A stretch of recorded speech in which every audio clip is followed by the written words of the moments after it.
Hi, this is Chico Resch. You are listening to the Let's Go Devils podcast on the Primetime Radio Network.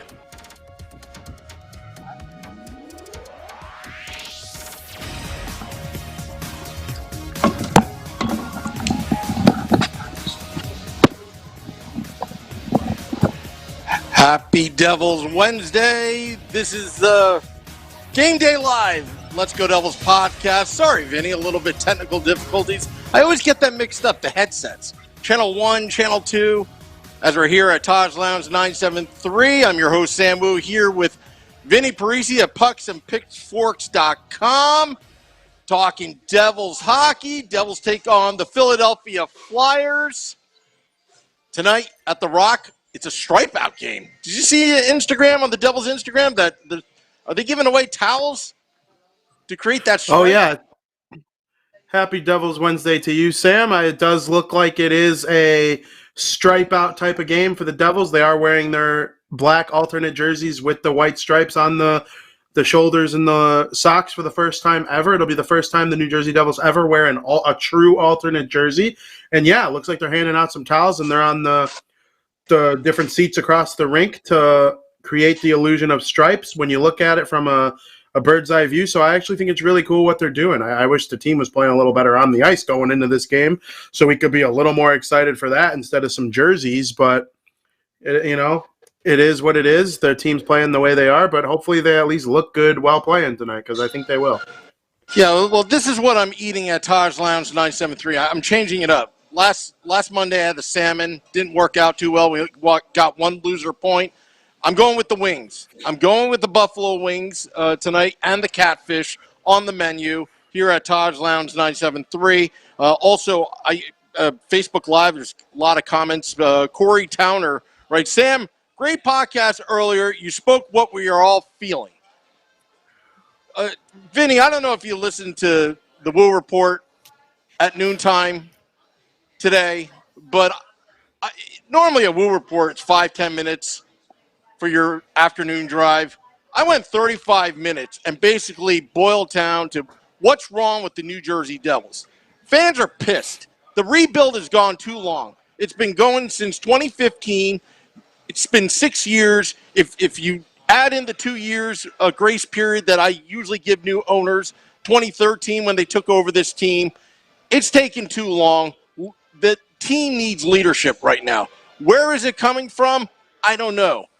I'm just a hockey fan. I'm just a Devils fan. What are your thoughts, Vinny? Because, the passion just came out. Enough's enough. that was a loser point that they should have got 2 solid points on Monday. The losing streak continues. Hate to be a Debbie Downer, Mr. Negative, but I want to point out the problem and confront it. Yeah, I agree with you. It just goes to show all these years later, like, they're not the worst team in the league. They're not even close.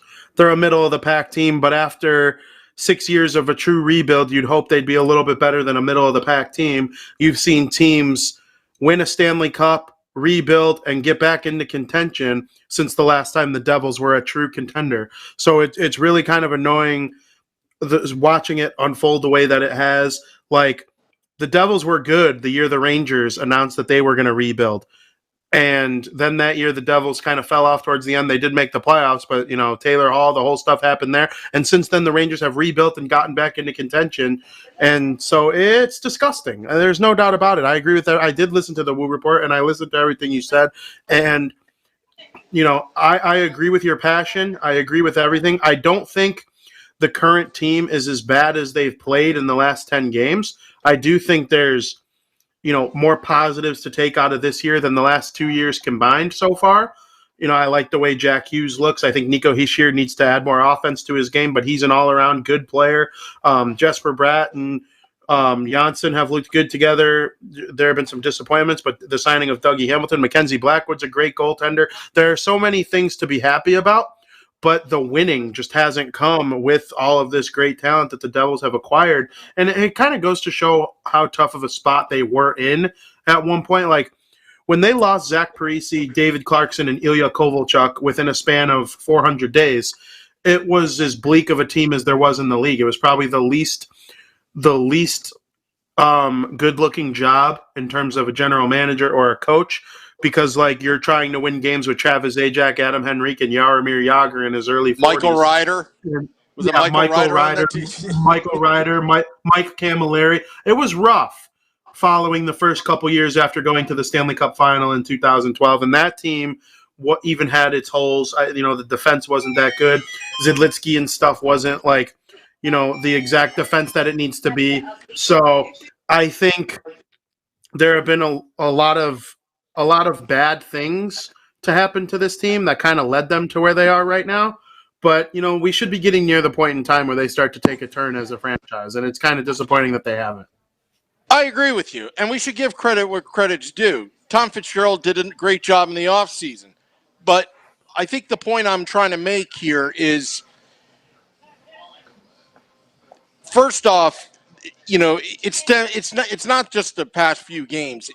It's the past 6 years. It's a repeating habit, a pattern that we're seeing. It doesn't matter what coaches, what players that are on the team. It just seems like it's a vicious cycle of hope and despair, disappointment, back to hope, disappointment, despair, rinse and repeat. And I wrote that on my blog earlier. And I will tell you, Vinny, when you look at the New York Rangers right now, and I said this afternoon, February 8th, 2018, the season ticket holders get a letter, a surprising letter from management saying, we're going to rip it down. Please be patient. We're going to rebuild this thing, and we're going to do it. And we all laughed at the time because the Devils were playing very well. We're all laughing, ha, ha, ha, we're almost through our rebuild. Look at you guys, suckers, whatever. And what happened? Well, fast forward 2 years later, last season, that Tom Wilson incident, the Rangers tried to build the team right, but ownership surprisingly James Dolan, which I never liked the guy to begin with from afar, took charge, wrote that press release, which was funny to us, cost him $250,000, but he defended his franchise, defended his team, and then cleaned house, basically fired everybody, put Chris Drury in. Chris Drury, who I respect, Little League World Series champion, Stanley Cup champion, great hockey player, comes in, cleans house, beefed up the team, and suddenly they find themselves second place with 2 games in hand against the Washington Capitals with 1 point lead, and they find themselves on top of the Metropolitan Division 3 years into the rebuild, and we're 6 years. What the heck do we have? Bottom half? That's the point I'm trying to make. It's unacceptable. Yeah, it is unacceptable. They have the best points percentage in the National Hockey League. It's disgusting. I don't want to even talk about it. They were helped along with a little bit of branding. I think their brand helped them advance their rebuild a little bit. Artemi Panarin decided to sign there. That's huge. Yeah. A team Yep. like the Rangers brings in a guy like that. Adam Fox wanted to play for nobody else other than the New York Rangers. He was a Calgary Flames draft pick. They traded him to the Carolina Hurricanes. He says he's not going to sign there. They trade him to the Rangers. He's like, all right, I'll sign here. So they kind of had those two things fall in their favor. Jacob Trouba, we ripped on him a little bit the last couple of years, but he's having a really good year so far. And I know he's been in a little bit of controversy after their game yesterday. But like even he chose to go there. He wanted the Jets to trade him to the Rangers. The Rangers won that bid, and they got him to sign long term. They got a good goaltender. So I do think I'm not going to call it like cheating your way to rebuilding, but the brand of the New York Rangers and Madison Square Garden and all that has helped them along a little bit. And if you take Artemi Panarin and Adam Fox out of that lineup, they're probably a very similar team to the New Jersey Devils because so far Lafreniere has been wildly disappointing and Capo Caco has been wildly disappointing. So it's not like they've just been this perfect model franchise either. They've run into a little bit of luck. And I think that, it's admirable. They're playing well. They're a good team. But the Devils aren't signing Artemi Panarin. I mean, who knows? They signed Dougie Hamilton. So I hate this whole thing that nobody will ever sign. That people will sign with the Devils. But, Artemi Panarin was playing for one of two teams when his time with Columbus expired. He was either going back to the Chicago Blackhawks or he was going to the New York Rangers. And he chose to go to the New York Rangers. Okay, they made a smart trade for Zibanejad. There's a lot of different things that went right for the Rangers that the Devils are just a little bit behind because they haven't made a trade for a guy like Fox or a signing like Panarin. Yeah, I couldn't agree with you more on that. Obviously, there's always a little luck when it comes to these things. The old adage, I'd rather be lucky than good, so to speak. But you got to give them credit. They ripped it down. They were transparent with their fans. The ownership got involved, took a $250,000 hit to say the things just to defend one player, right or wrong. I kind of love that. I like the Steve Cohens of the world, owners that get involved and get dirty and defend the team and defend the players and willing to take the fine. I love that stuff. The Mark Cubans and all that. Of course, within reason, it shouldn't happen every day. You shouldn't have an owner that meddles like Jerry Jones of the Dallas Cowboys. But I do like owners that do get involved. And maybe that's what I want to see out of Joshua Harris and David Blitzer. I don't want a Zoom call. I want a meeting. I want a state of the fan address like they used to with Scott O'Neill. They did it one year, but then they stopped. I want to hear from somebody in upper management that says we understand the problem, we're working on it, and these are the solutions. That's it. And maybe engage with the fans, and maybe we can put our input. Because honestly, I don't think talent's the issue with the New Jersey Devils. I don't think the salary cap is a problem with the New Jersey Devils or money. I think it just all comes from above. Because why the vicious cycle? Why hasn't it stopped? Yeah, I agree. Lindy Ruff has had success everywhere he's gone up until coming to the New Jersey Devils. They have good players. There are some good, like Mark Recchi. Everyone hates Mark Recchi because the power play stinks. Mark Recchi, every power play he's ever run before coming to the New Jersey Devils was awesome. And he was a great player on the power play himself when he was a player. So a lot of it just doesn't really make sense to me. Something just feels weird.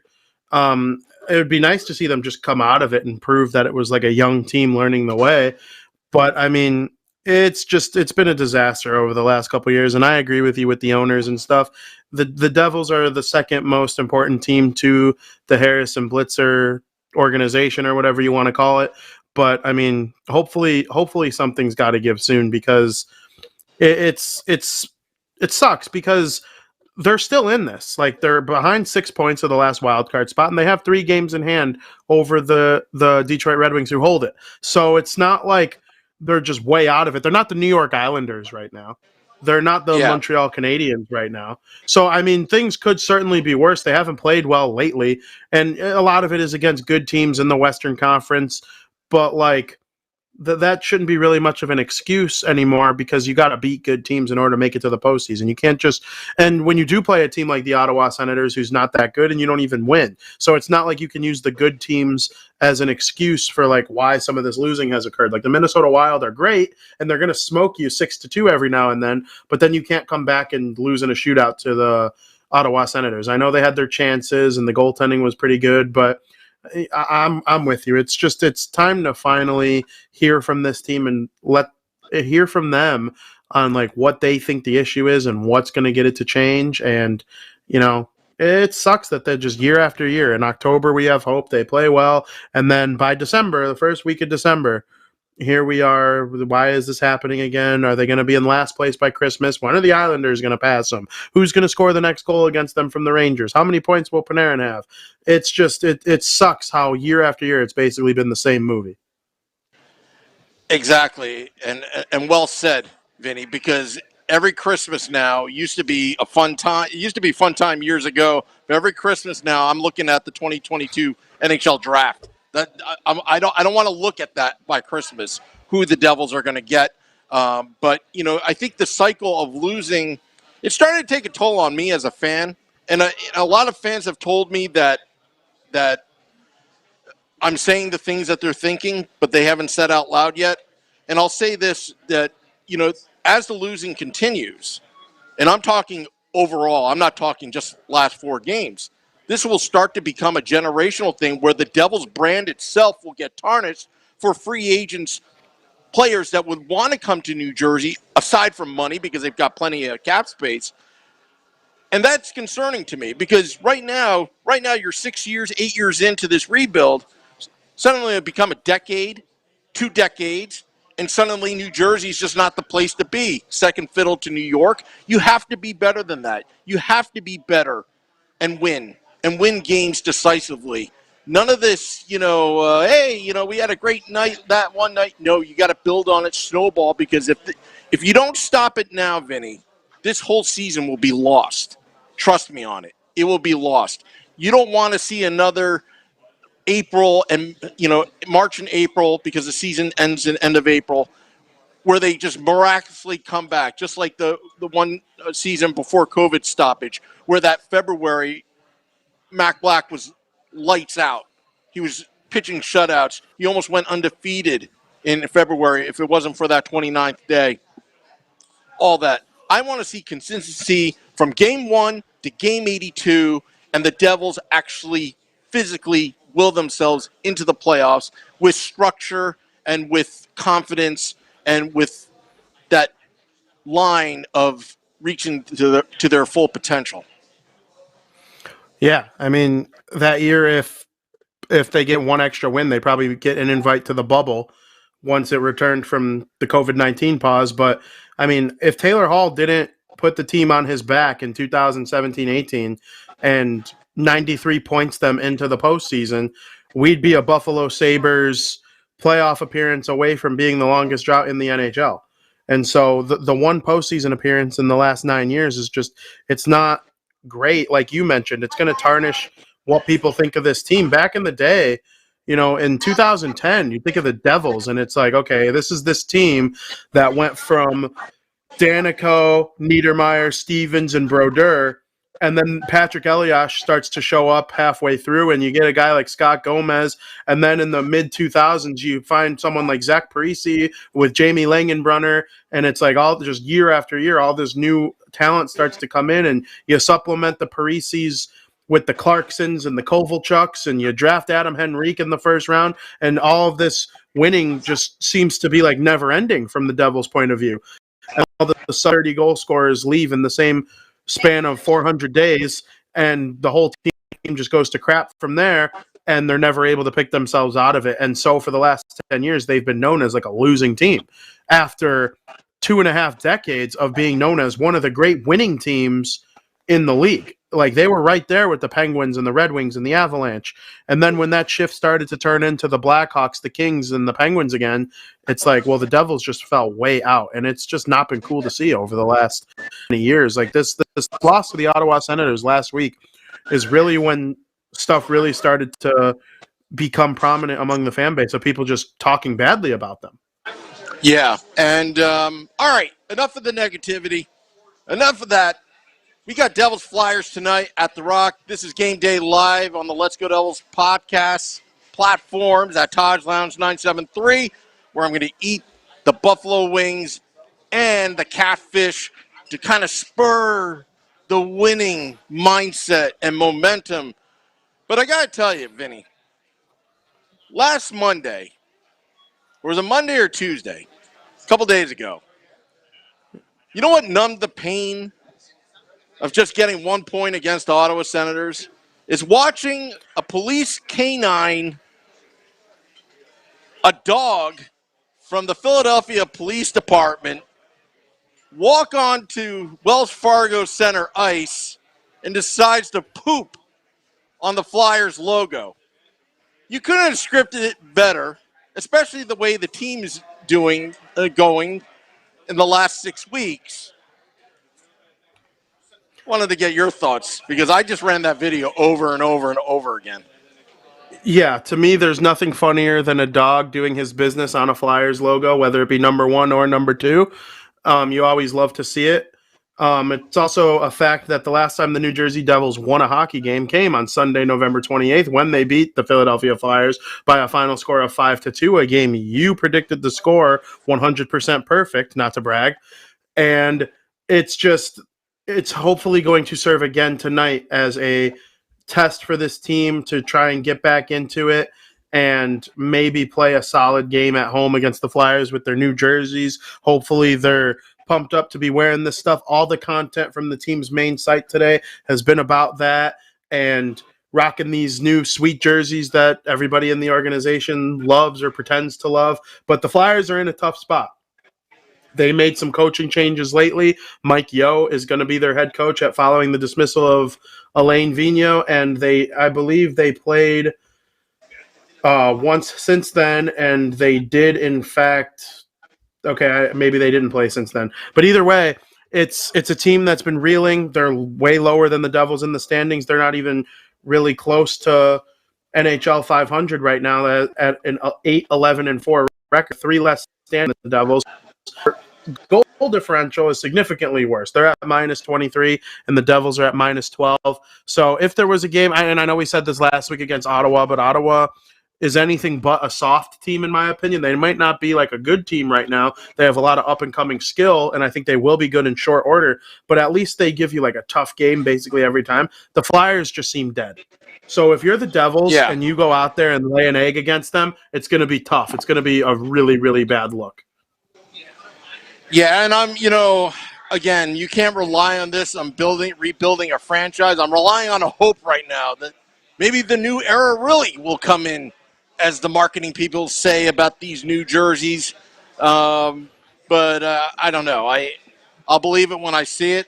But look, on Instagram, I got to admit, having a stripe out, I'm assuming that they put towels, and I love towels. Gives you that playoff atmosphere. This is a winnable game. Maybe the Devils can build some confidence off of this. They did beat the Flyers 5-2 at the Rock just about a week and a half ago. Maybe they can do that. Those are the building blocks. We talked about these 4 games this week. Ottawa, they should have gotten 2 solid points. Okay, now that's done and over with. But they could still salvage the week and dominate by beating the Flyers tonight. If you could squeak by the Predators on Friday, and that's a big if, and then play the lowly, hurting New York Islanders in their new building, which I don't believe they found a way to win yet in that building. I think that's the way to go. You could still salvage 6 points. If you get 3 straight wins, plus that 7 out of 8, wouldn't be so bad. But they got to start winning games. Enough of this. They're trying. I get it, but enough of these meetings, enough of these practices. Go out there, play full 60 minutes, and execute. That's how it gets done. Just get the job done. Yes, I agree with you. And like you said, their social marketing team it's fun to follow the Devils on social media, and they post a bunch of cool stuff, and they put Dougie Hamilton's face everywhere, and they market Jack Hughes, and they talk about how much they love Nico Hischier. But it's as cool as it is. I don't want to play too much into it because the team has stunk for so long. And Well, yeah. I want the social media to be fun, but I also want like winning to come with it. Like I think of a team like the Carolina Hurricanes, who I think are just as good as the Devils at marketing their team and making things fun with the center ice thing they do and all the funny tweets and the funny websites that they randomly create. It is supplemented by winning. The Devils don't supplement all this fun stuff by winning right now, and it's getting annoying. It's getting really old really quickly. Yeah, I couldn't agree with you more. And you know what? The social media team, to their credit, they do work hard. They're constantly on it. They're constantly trying to be witty. They're constantly trying to be engaging and defending the team. But my goodness, give them a team that they could be extremely proud of because they're always winning. That's the missing form. That's the missing link right now. Just win. But again, how do you get all that talent and get the most out of Dougie Hamilton, Ryan Graves, and all these players, and getting to play together as a team, as a cohesive unit, night in and night out? No worries about letting off the gas pedal? That's the main question. Can Lindy Ruff, Tom Fitzgerald, and the rest of the organization, can they get them out of it? I guess the best answer to that is we hope so. Because really, it's not like immediate to the player personnel is coming anytime soon. I mean, who's a viable trade option? Is someone going to take PK Subban?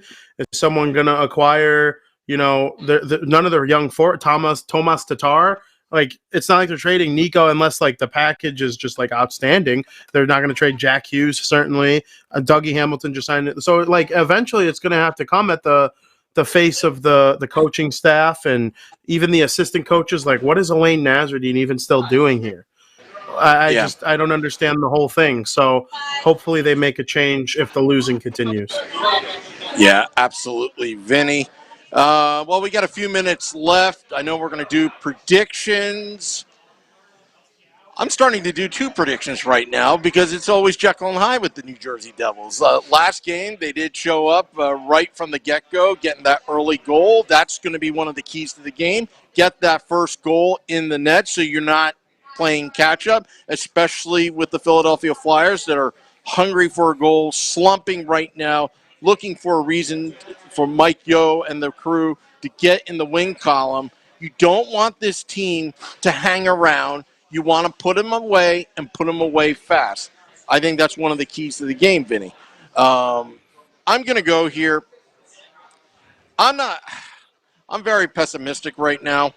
So I'm going to give you an unconfident 3-2 victory for the New Jersey Devils, but it's not going to be easy. It's going to be ugly. And hopefully we don't have to bring the German Shepherd up from Philly up to New Jersey.